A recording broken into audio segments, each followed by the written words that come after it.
it is a lot of work, and I came from a very small town in comparison to where jiu-jitsu was. You Right. know, if you like, if you think the chances of me be able to make in jiu-jitsu, you Right. know, it's the same probability of a person who is homeless become a multimillionaire by its own initiative. Right. This the equivalence, you know, and that always got to me a lot, because Yeah.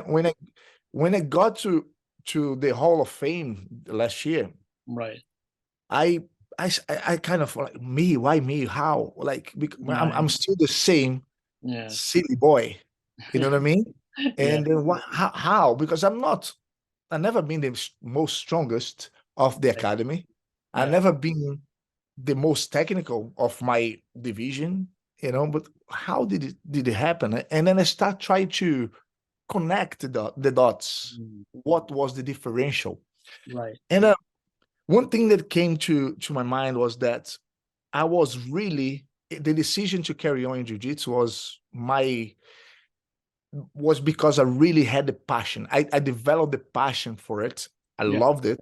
And I did production engineering for 3.5 years. Mm. But not because I loved engineering, it was because the diploma would give me a good salary, Yeah.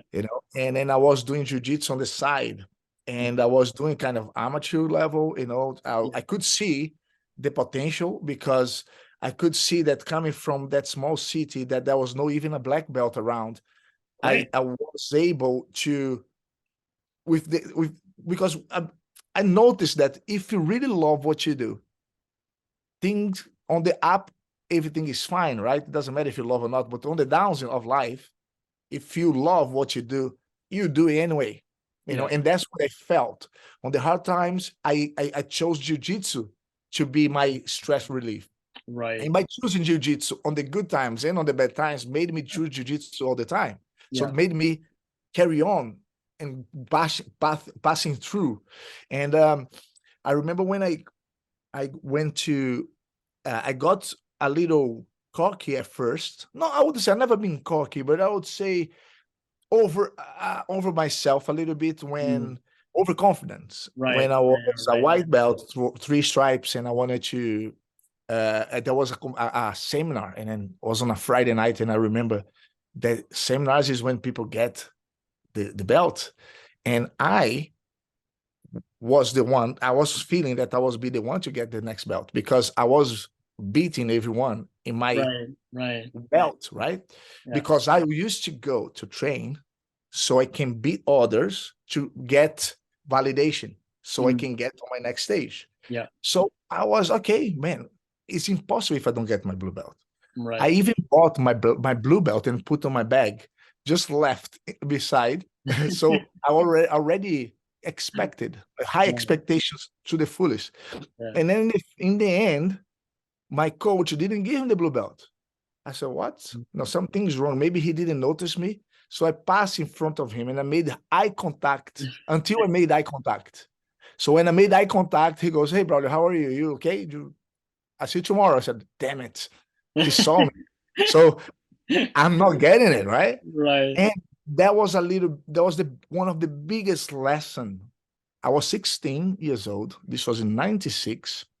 And I remember that I went back home walking completely pissed off Right. and disappointed, frustrated. And I got home. I went to the shower, threw my belt, threw my gi. You know what? I'm not doing this anymore Mm. because I'm not. Come on, how come I don't deserve that?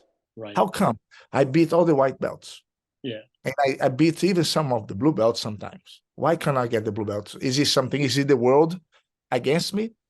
So I stopped. I told myself I'm not training anymore. That that thought process got me 3 days for the first time since I started training jiu-jitsu. I didn't train jiu-jitsu for 3 days consecutive. That was the very first time. But on the third day, I was itchy to come back. I miss my friends. I Yeah. miss the atmosphere. I miss training jiu-jitsu. I miss Right. that you know, the energy expand, like you know, like the training, Right, the right. grind. But also I understood that I made a drama, right?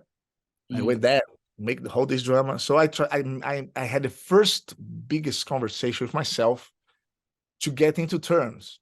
And I like to be very honest with myself in everything I do, because then I can trust